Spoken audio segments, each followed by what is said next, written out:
भगवान भोलेनाथ जी ने ब्रह्मा और विष्णु जी को बुलाया, कहा कि दुनिया में पापाचरण बढ़ रहा है, लोग अपने जीवन को समझ नहीं पा रहे हैं और इस मनुष्य जीवन को यूं ही गंवा दे रहे हैं। जो ये मनुष्य शरीर मिला है, इसके रहस्य को समझाने के लिए लोग हमें भोलेनाथ कहते हैं, तो नाथ नाम पर एक संप्रदाय चला करके और लोगों को सद्मार्ग दो, ज्ञान दो, जिससे लोग अपने जीवन को समझें तो सद्मार्ग पे चल करके अपने यात्रा जीवन की सफल बनाए।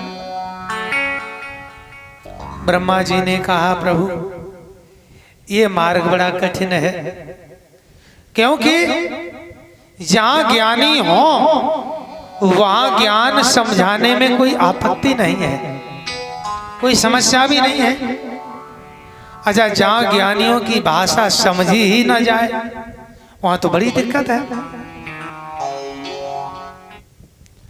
अच्छा, आज का दौर ऐसा हो गया है, आप देखते हो श्रीमद् भागवत कथा हो या जहारवीर बाबा की कथा भी हमने देखी है, तो अब कथाएं बदल गई हैं।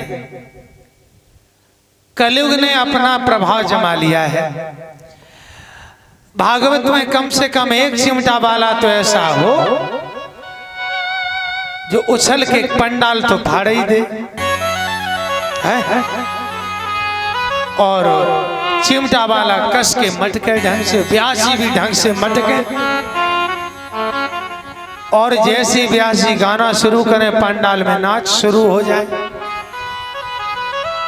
आज का वो दौर आ गया कि जो जितना बढ़िया नचाए वही व्यास बढ़िया है,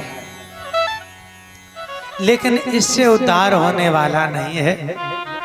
केवल और केवल आपका पतन हो रहा है। और आप देखना, एक बार यदि कोई व्यक्ति चोरी करने में सफल हो जाए, एक बार एक व्यक्ति चोरी करने में सफल हो जाए तो दूसरी बार भी चोरी करता है कि नहीं? करता है। और दूसरी बार नहीं, फिर वो तीसरी बार भी करता है, और फिर उसका जीवन बन जाता है चोरी करने का। यही तो समाज में हो रहा है। समाज में आजकल अपने क्षेत्र में जो कथावाचक आ रहे हैं वो ऐसे ही आ रहे हैं। क्या श्रीमद् भागवत केवल नाचने और गाने का विषय है? श्रीमद् भागवत वो दर्पण है जो तुम्हारे जीवन को दिखा दे तुम कौन हो। और आज वो सब बदल दिया है। हर जगह की बात नहीं है, अपने जगह। और कुछ कथावाचक हैं, ऐसा नहीं है कि सब हो।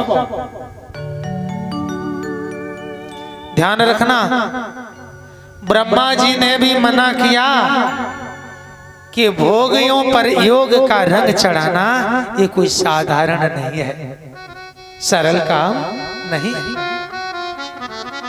फिर विष्णु भगवान से कहा, भगवान विष्णु ने कहा, हे भोलेनाथ जी, प्रभु हम चले तो जाएंगे, लेकिन आपको भी साथ देना पड़ेगा।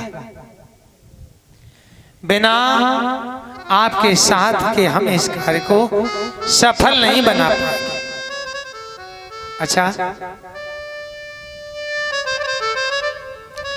भोले बाबा ने कहा कि चिंता न करो, हम साथ देंगे आपका।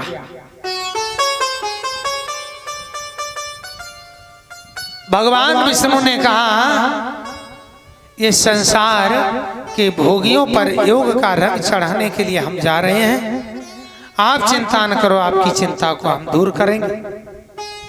अच्छा देखो भैया, इतनी बात हो गई और भोले बाबा से आज्ञा लेकर के भगवान विष्णु अपने धाम को चले गए। ब्रह्मा जी अपने कार्य में लगे। इस बात को बरसें हो गई, आगे कोई चर्चा नहीं चली। नाथ पंथ को कैसे आगे बढ़ाना है, क्या होगा, कौन जाएगा, कैसे, कुछ नहीं हुआ।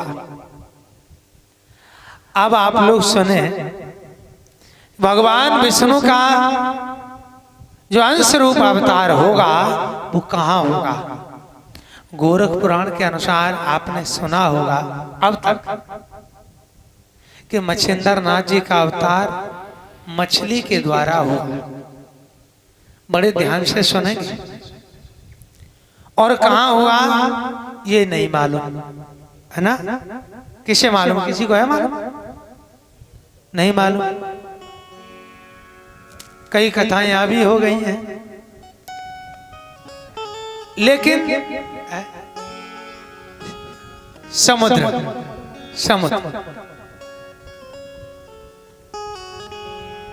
लेकिन समुद्र क्या 1-2 किलोमीटर का है जहां मच्छिंद्र नाथ जी का अवतार हुआ? मच्छिंद्र नाथ जी का जहां अवतार हुआ है ना, वो स्थान आज है। केवल हमें पढ़ने की आवश्यकता है। और मच्छिंद्र नाथ जी का लेख जो है बड़े बड़े पुराणों में भी है। मच्छिंद्र नाथ जी को पार्वती माता अपना पुत्र कहती हैं। तत्रास्ते पार्वती पुत्रा सिद्धनाथो वरानने उग्र तपस्य लोके सा प्रेक्षते बेकदाचना। कहां लिखा है? नारद पुराण में लिखा है। पार्वती माता कहती हैं कि सिद्धनाथ जो मच्छिंद्र नाथ हैं ये मेरे पुत्र हैं।